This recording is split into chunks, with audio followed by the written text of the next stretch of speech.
That area is called the Loop, and while it has been the most expensive land in Chicago for all of our history, it was not as expensive as it could have been before the fire.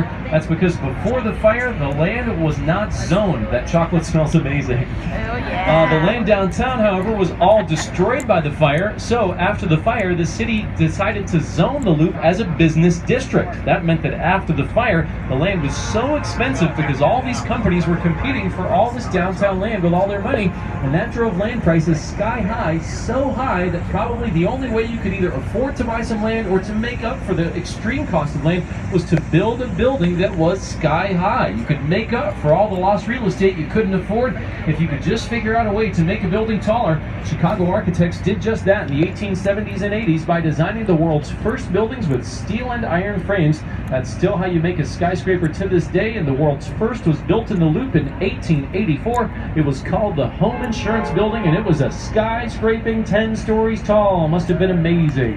Sadly, it was torn down in the 1930s to make room for a taller building.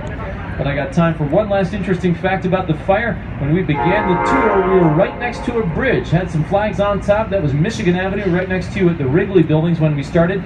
Michigan Avenue is called that because Lake Michigan used to come all the way up to Michigan Avenue. The lake was nowhere near us when we started the tour. Where did all the land come from to the east of Michigan Avenue today? We had to do something with all the buildings destroyed by that fire. We took all that garbage and rubble and shoved it into the lake. It created a lot of Chicago's most valuable land today.